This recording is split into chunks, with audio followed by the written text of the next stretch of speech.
Reluctant Preppers provides educational awareness and commentary only. Opinions expressed do not constitute personalized financial advice. Viewers are encouraged to do their own research and seek qualified personal financial consultation before making investment decisions. As a responsible person with growing concerns for your privacy and personal liberty, you want to know where we're headed and what you can do about it. We ask the experts what you need to do to take prudent and responsible action to safeguard your family's wealth and well-being, and what basic first steps will help you to be aware and prepared. ReluctantPreppers.com. Welcome back, Reluctant Preppers. It's been about 7 months since we've had this returning guest on. Lior Gantz is the founder of Wealth Research Group. He's back with us again on Reluctant Preppers to answer your viewer questions that you submitted. Lior, thank you for joining us again. Hey, thanks for having me. We've got several questions around the theme of what is happening with the definition of gold as a Tier 1 asset at Basel-III. I'll give you a couple of them specifically. So this first question comes from Bill W., who asks, what are the implications for the gold price with the Basel-III changes? Well, we've seen a number of times where there was a big event in the past 10 years that was supposed to create a huge chain reaction. You saw with the Sharia, if you remember, like 2 years ago, then the debt ceiling. There's all these Brexit, etc. There's all these events that may or may not create a situation where there's a meaningful price change for gold. And don't bank on any of these to create something that's really big. In other words, the gold trade, if you're buying physical gold, the reason you're doing it is an insurance, and this is not the way to hedge your portfolio in terms of speculation or growth, where you say, hey, let's sell all our tech positions and buy gold. This is not the trade-off. The trade-off with gold, with physical gold, is, hey, this is not going to be an income-producing asset. I'm not going to create a cash flow from this. This is basically to siphon off risk with fiat currencies, risk of inflation, risk of geopolitical tensions, and therefore I rather own a set amount or a increasing amount as my life progresses of physical gold and silver, with the idea being that, hey, if this ever pins out to be an enriching idea, it's because all else in my life has gone south. I'm probably fired. The government is probably in the streets. There's police. So getting rich from gold is a great idea, but it means that the society is in a rough situation. So ideally, just have it as an insurance. What I did was take 24 months of living expenses and converted that fiat into physical gold and silver, 80% gold, 20% silver. If that makes sense, then just think of my family burn rate every month as $5,000. You multiply by 24, that's $120,000. That's an example, of course. And then you just convert that into gold. You either put some in your main residence. Some people like that idea, some people don't. Or you put it in depositories and vaults. You can do it in the U.S., outside the U.S., Asia, Europe. There's many different ideas depending on the amount, obviously, and the affordability. And then don't think about it in terms of investment. That's it. You got 2 years worth of today's money invested in physical precious metals. So if there's a sustained recession, a 2-year recession, you're good to go. Now, if you want to make other arrangements on top of that, you can do that. Anything that has to do with the paper markets, that's a trade. That's in and out. There's a Brexit event. You can go in and out of mining stocks or the ETFs or the 3-time leverage ETFs, etc. That's a different. That is where you want to make money, right? But physical precious metals, that's for insurance. So differentiate between the two. Even the fact that they are acknowledging gold and turning it from 50% risk to 0% means that gold is coming back as an important structure. Now more for billionaires, family offices, sovereign wealth funds. Sprott's CEO went on Bloomberg in Canada and says, look, there's no retail participation in this. It's billionaires, family offices. That's who calls us. The retail guy who was there in 2010, 2011, He's not there anymore.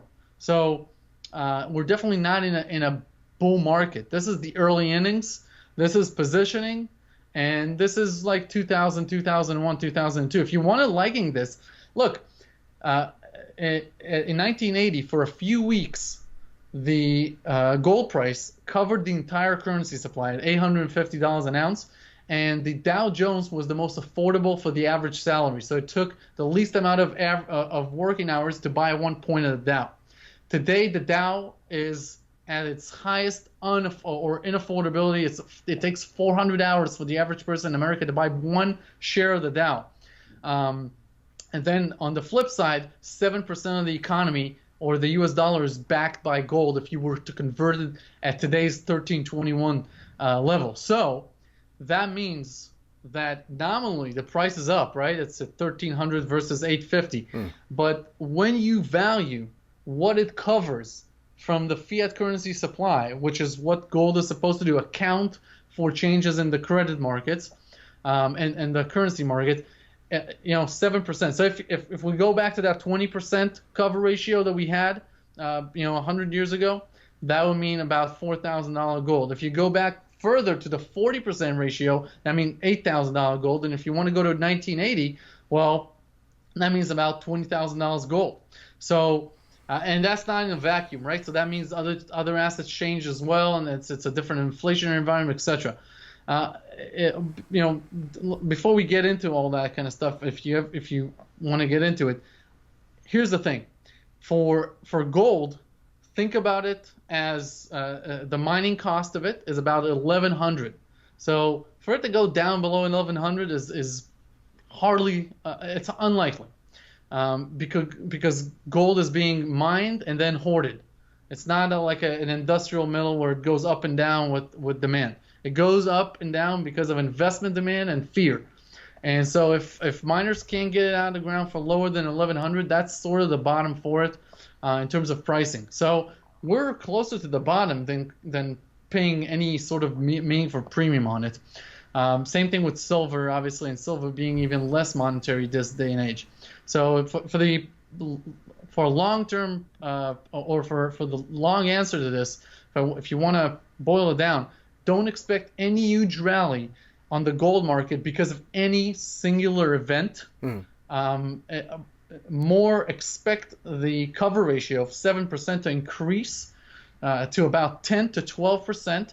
So our target is about a 1,700 to 1,800 gold in this bull market for it. And if there is systemic risk, then you can see the very desirable gold 2000 that everyone is sort of wishing and waiting for. Again, this means many changes to other parts of your portfolio as well. So just look at it as a big story. Go to wealthresearchgroup.com/gold playbook, for example, and you can read our entire stance on it. And then for the counter stance on it, go to wealthresearchgroup.com/dead, like done, DAD, and look at our view of the dollar in the next 5 years to kind of get an idea of where we stand with everything. Yeah. Related follow-up question here from Bob Miller. He asks, is it possible for enough people to stand for physical delivery of gold from the COMEX and LBMA to affect the manipulation of pricing, even on those exchanges?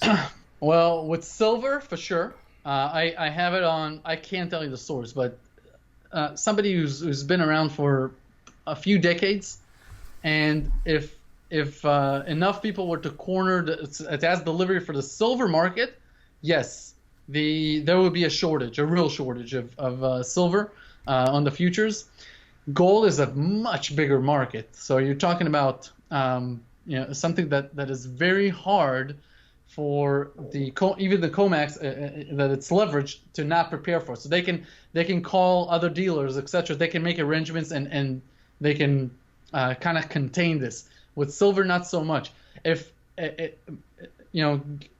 you get enough of your neighbors to buy an ounce of silver and their neighbors to buy an ounce of silver, there will be a real shortage of silver in the world. That's for sure. There's 4 months worth of physical silver at any given time, usually, without counting for inventories and all that kind of stuff. So, and then you have all these industrial companies that need silver, so they will be scrambling for it. It's a different environment than gold. For gold to have such a unique shock, you need a country the size of Germany to go down and all the citizens to kind of go for it all at the same time. It's very different. What's easiest is to all go to the ATM and withdraw some dollars. That thing will go down easy. So that's the one thing that you can do if you want to create some panic. But and it's been tried. It's very hard to organize a lot of people to do that. If I whistle in your ear that the Federal Reserve is a criminal private organization, and I do that to every person in the street today here in where I am, it would mean nothing to the average person. He doesn't care. It's okay. What am I going to do with it? It's just the revolution in the United States that started this country happened because 3% of the people revolted. It wasn't like everyone went to revolt against the British Army. These revolutions starts with a few people. So if you can get it done, get it done. Things that are out of my control, I try not to spend too much time on them, right? So buy silver, buy gold, do your own thing, and if other people do it by example, well, that's good. There's a little bit of a follow-up question here from Wode Shaman, who says, what are Lior's price predictions for gold and silver at the end of 2019, and what gold and silver coins does he prefer? American Eagles, Canadian Maple Leafs, etc., and why? I stick with the Eagles mostly. If you want to get sophisticated and you know about numismatics, then go for that. There's the St. Gardens. There's many good ones. And we're writing a report on physical coins and what to buy, what not to buy, what to be aware of. So if you're subscribed to the Wealth Research Group, in the next few weeks, that's going to be released in the free newsletter. I stick to gold and silver Eagles mostly. And with regards to price targets for 2019, I don't like to put year end, so because that year end thing it doesn't mean anything. The top for the year can be in July, whereas it would be slumping in December. So that year end prediction, it means that it's more what will it do this year in general, and then what will it do in the bull market. So, and like I said, for me, there's a few things that matter here. One thing is that the Mueller report showed that there is no collusion, no Russiagate. So that means that Trump's approval rating will go up through the roof, landslide win in the election, unless something really bad happens that we can't predict, like a black swan. So the markets looks to be good. He now has political capital to create a trade deal with China. A trade deal with China means that China doesn't need dollars. At the amount that they need in a trade war, because in a trade war, your currency, it's a war. You need to hoard dollars. You need to have foreign currency. You don't know what's going to happen if they're going to inflict some capital controls or anything else. A trade deal means that the dollar is going to be sold off. So in 2018, the dollar was the best performing asset class in the world. The last time it happened was 1969, before the greatest devaluation of the dollar ever.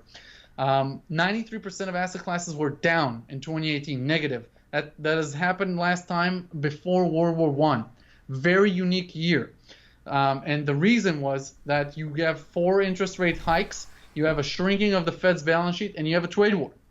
2019, you have the opposite. You have optimism about a trade deal, the Fed pausing the rate hikes, and probably going to do a rate cut, and then you have the end of the balance sheet reduction in September. So the 3 things that helped the dollar in 2018 are gone in 2019.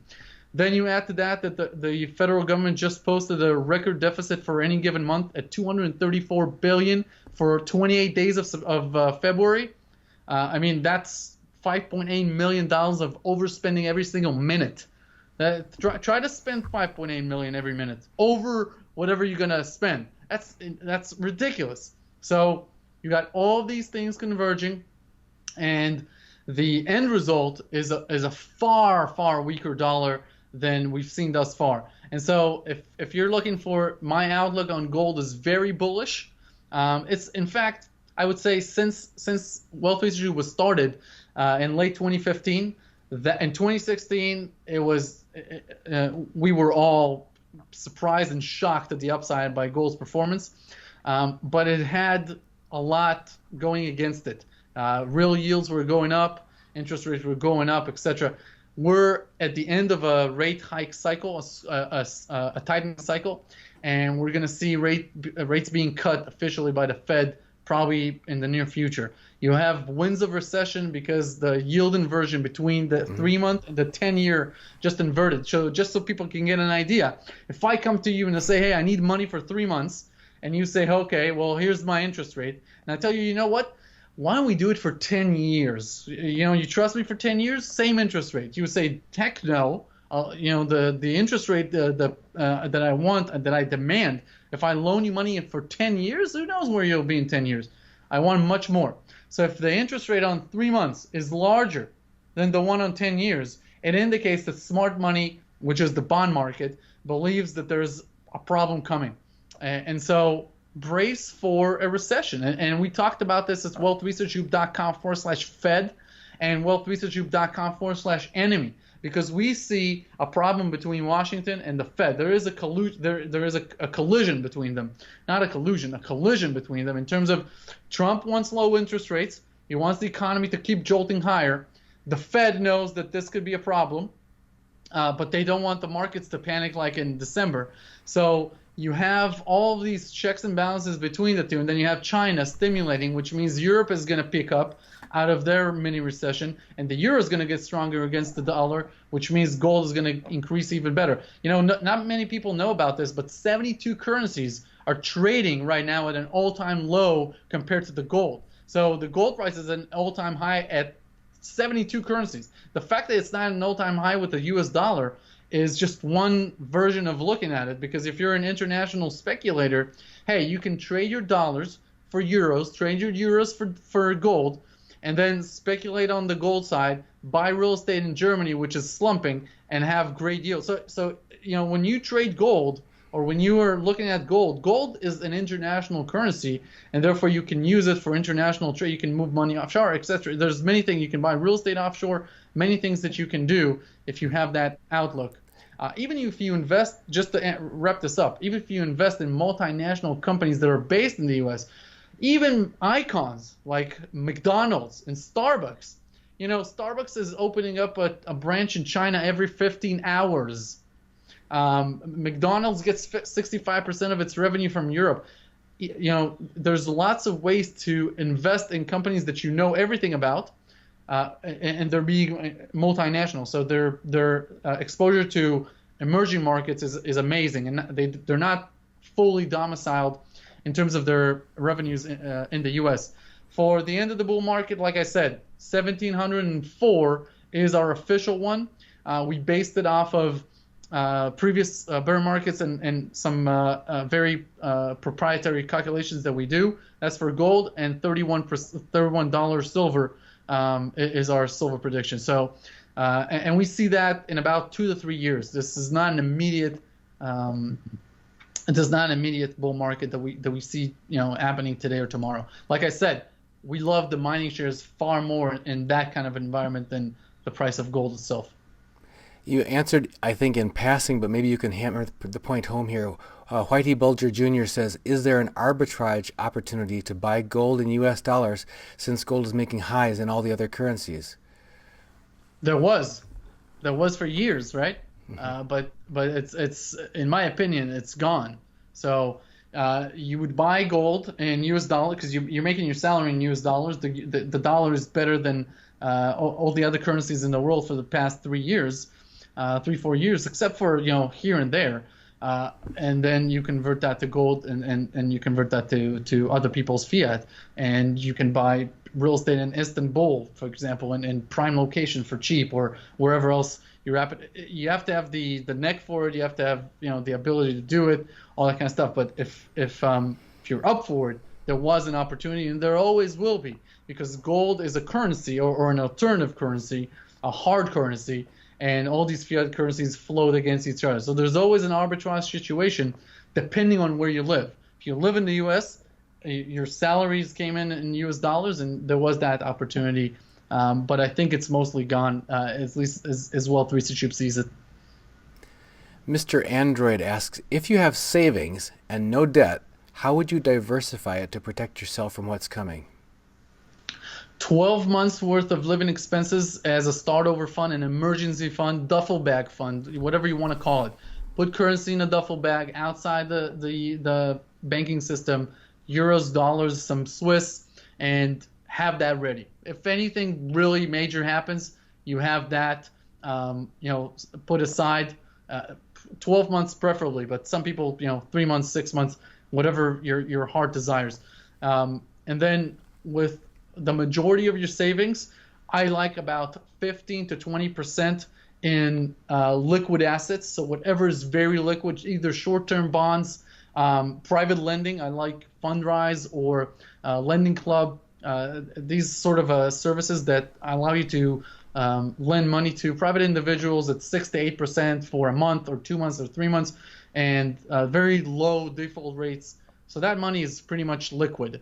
And I love to have that optionality, because if something happens with the stock market in the meantime, where it goes down like December, 20% down, and you have a mini bear market, you can take that liquid funds and put it into the stock market. So obviously, what we did in December, we got into General Mills, for example. Those brand names were absolutely rocking it. So the market is up about 20% since December, and General Mills is up 30%. You can see the same thing with other ideas as well. The bottom line is that what we need to think about at all times is how to diversify most of our portfolio. And most of our portfolio should always be with either dividend aristocrats or companies that are able to beat inflation in terms of their pricing power. And pay dividends throughout a recession or a bear market. If you go to wealthresearchgroup.com/dividend, you'll see exactly what I mean. But to give people an idea, 85% of my wealth is tied with this group of companies that is called dividend aristocrats. Or I should say 85% of the money that I allocate in the stock market, which is about 60% of the portfolio. So take 60% of the portfolio of the net worth, 85% of it, which means around 49% of your overall net worth, needs to be tied with these dividend aristocrats. I'll give you the idea why. In 2008, dividend aristocrats went down about 22%, not 51% like the S&P 500. In the bull market, ever since, they've outperformed. If you know how to really work around them, then they truly outperform, because their growth rate is bigger than the S&P 500, their dividend yield is higher than the S&P 500, and they're safer. They have a lower volatility, lower beta, etc. And so that is the sort of the neck of the woods that I like to be in. And here's the reason: their competitive advantage is far superior. They can raise prices to meet inflation.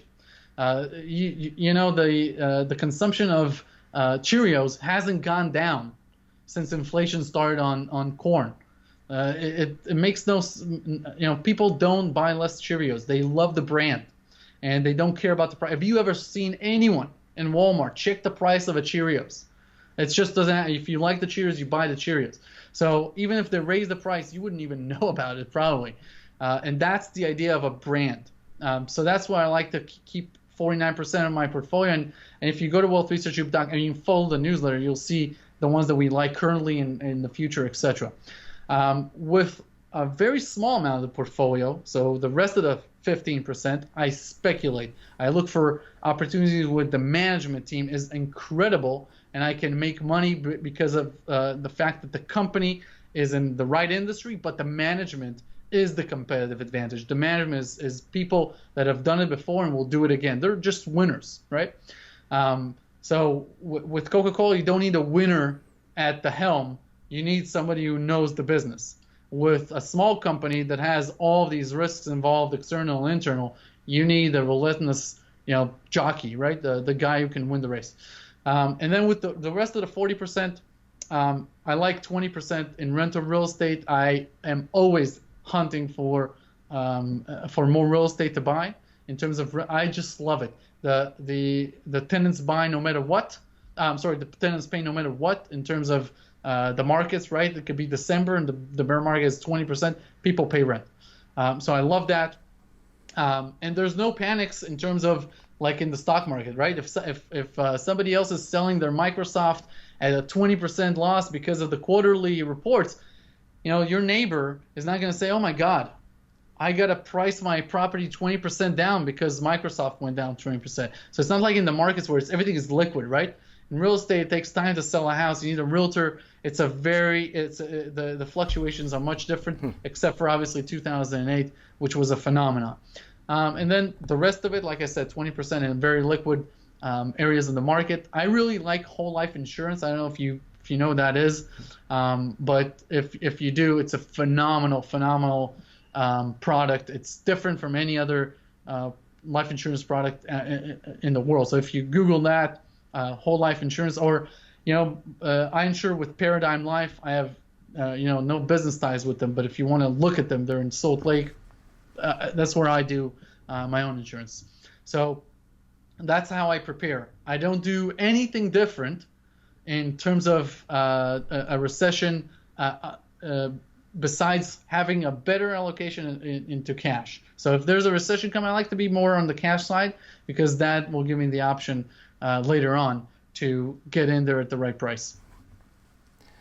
This is a little bit of a thought experiment here.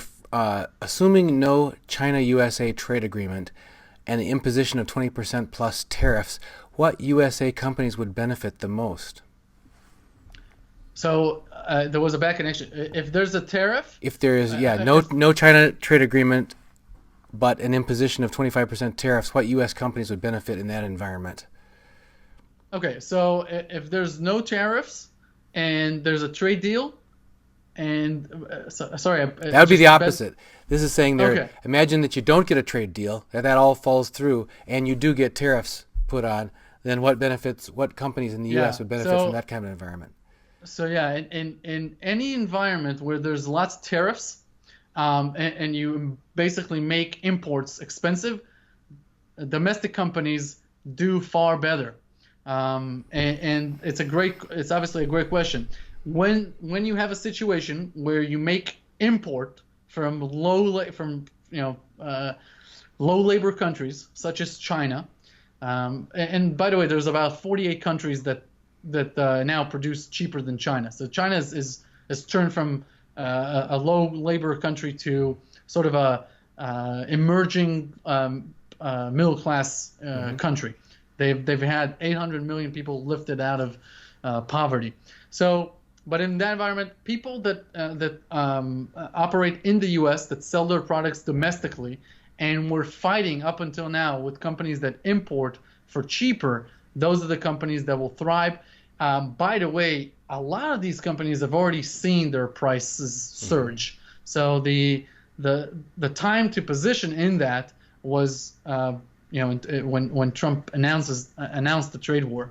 At this point, there's a lot of optimism regarding a trade deal, and honestly, he's about to go into the campaign trail. He'll want to have that trade deal done as soon as possible. The Chinese want it done. Most of the speculation is that it will get done. There's literally no incentive anymore for either government to keep this going. The U.S. government wanted to prove that we're the top dog, and they wanted to create a situation where everything is on the table and we rediscuss trade deals. They've done that. The Chinese government didn't want to fold and didn't want to play second. They didn't want to be looked at as weak. They don't look weak at all. Now it's about making cooler heads prevail and creating a trade deal that will benefit everyone: China, the U.S., Europe, and the markets. Trump's chances of getting reelected. It's two different countries, two different mentalities, and they just need to figure out how to make it work, because together, the both of them with Germany make up 50% of the world's GDP. So you can't have a situation where they can't resolve this stuff. We have a very different question here from Cletus Smith, assuming that there is a major upset ahead. So when the SHTF comes and the banks are failing, what happens to all the mortgages held by these banks? If your mortgage is held by a bank that failed or by a bank that survives, what are they going to do with the millions of homeowners who cannot keep up with their mortgage payments? Can the bank really assume ownership of millions of mortgages?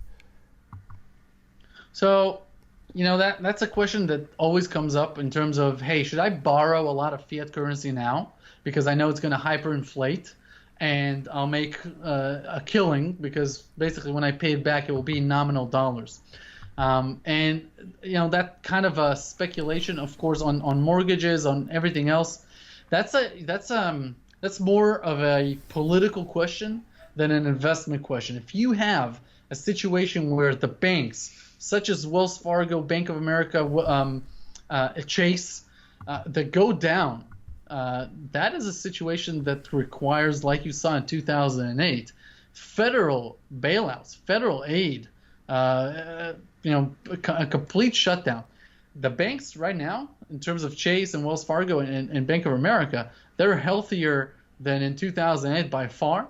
Homeowners are not over leveraged, and the subprime market is much smaller. The likelihood of another 2008 stemming from subprime lending is marginal. You may see the markets, the real estate market go down by 10%, 20%, etc. in given areas, but a nationwide meltdown is very unlikely. What 2008 brought is you had too big to fail, and now you have too big to bail, because what's leveraged is not the subprime lenders or the subprime customers. What's leveraged is governments. Governments have taken on all of these obligations. Central banks have taken on all of these obligations.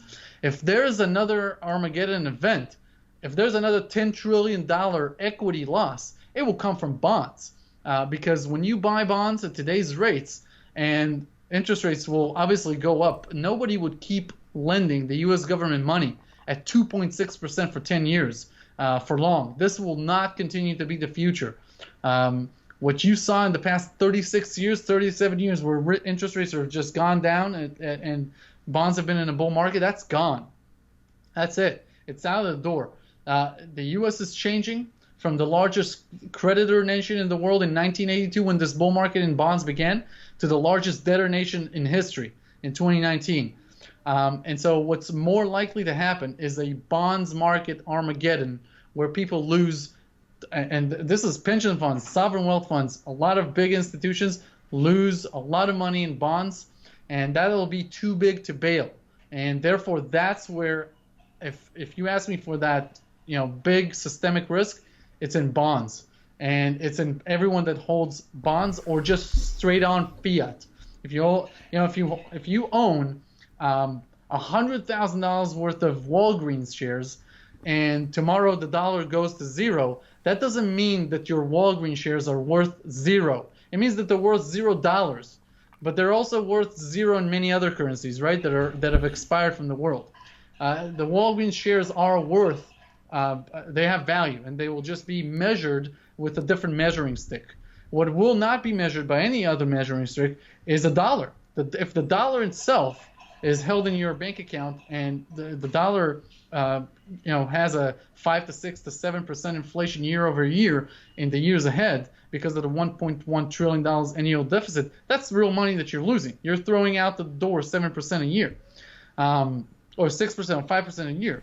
But if anything priced in dollars will just be priced at $0 if ever the U.S. dollar evaporates. But it will not be priced at zero. Right? Your computer costs you $2,000. If the dollar goes down tomorrow and becomes zero, you will not tell your friend, "Hey, take my computer. It's worth nothing." Right? It's still worth something, just worth $0. So people need to understand that part.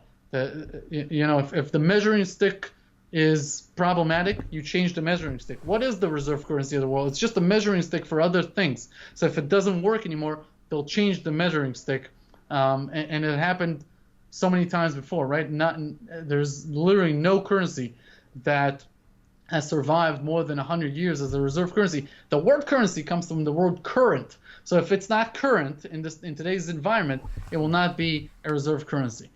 And the only currency that is held through thick and thin is gold and silver. So, that's kind of the long answer. I wouldn't worry about the millions of people and their mortgage payments too much. Honestly, I don't see a big mortgage debt pool that's going to go bad unless something happens that's out of the discussion at this point. But I can only work with today's future, with today's present, and not with anything that's unknown.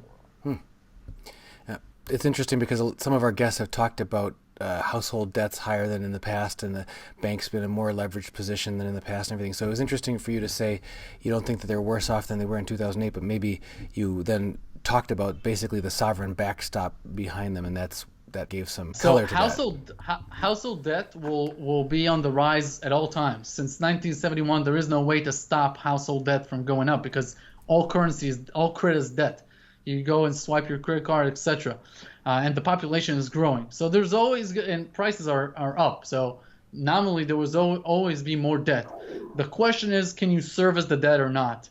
If people and individuals can service the debt, then the economy functions. If they can't service it, in other words, if these are these ninja loans where you go in, you have no assets, no income, no job, you can't service the debt.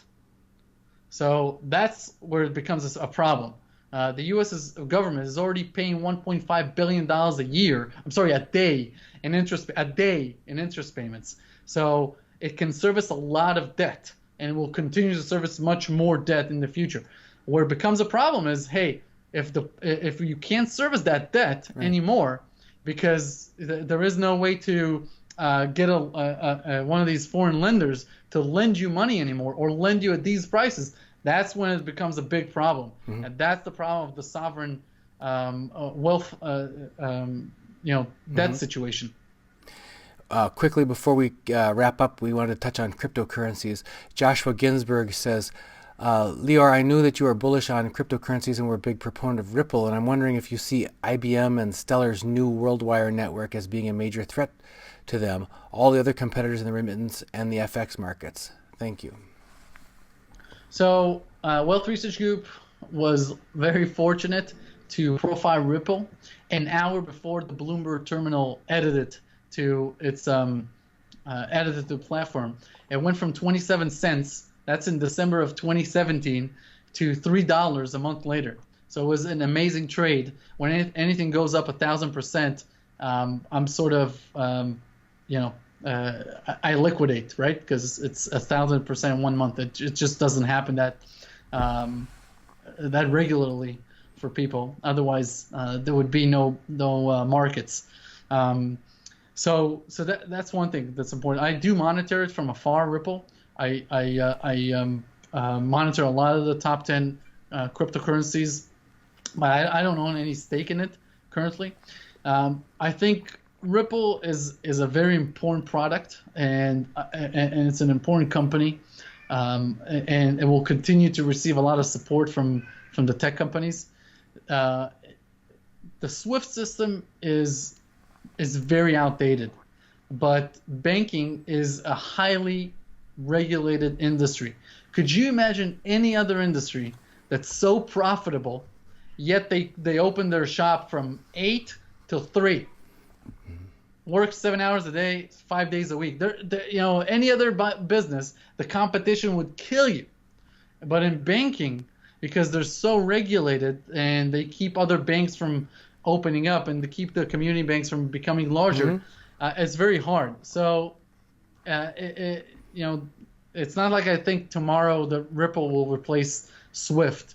It's simply stuff. The euro, for example, the think tanks, the Club of Rome, and the other think tanks in Europe, they started thinking about it in the 60s, and it came out in 1990s. So these things take lots of time, lots of planning, lots of handshakes behind under the table, etc. It's just it's not something to bank on. When cryptocurrencies were hot in 2017, yeah, but let's wait for the bull market to resume, and then see what happens with cryptocurrencies. Well, Lior, we've been speaking with Lior Gantz. He is the founder at Wealth Research Group. He's been here answering your viewers' questions on Reluctant Preppers. Lior, before we let you go, any final thoughts for our viewers?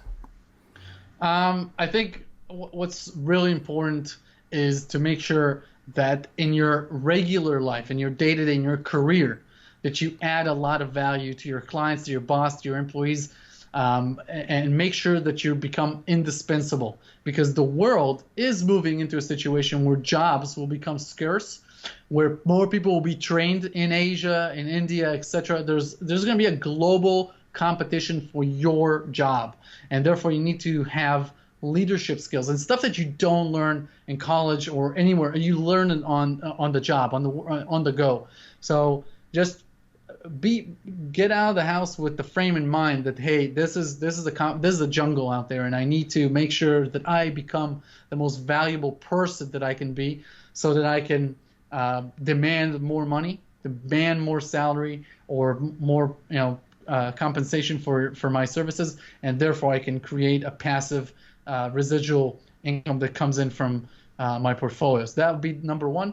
And obviously number two is, if for everything that we do, our highest priority alerts, our top quality ideas, go to the Wealth Research Group website. The newsletter is the best way to do it. It's a free newsletter, and that's the best way to follow us, basically. Thank you, Lior, as always, for joining us here on Reluctant Preppers. Thank you, sir, for having me. They say the stock market crashed today. Yeah, I heard that. Sounds like people's retirement accounts and savings accounts are going to get bailed into the banks. Yeah. Looks like pension plans and Social Security are going to get suspended too. I know. Sure, I'm glad we decided to put our money into gold and silver instead. Me too.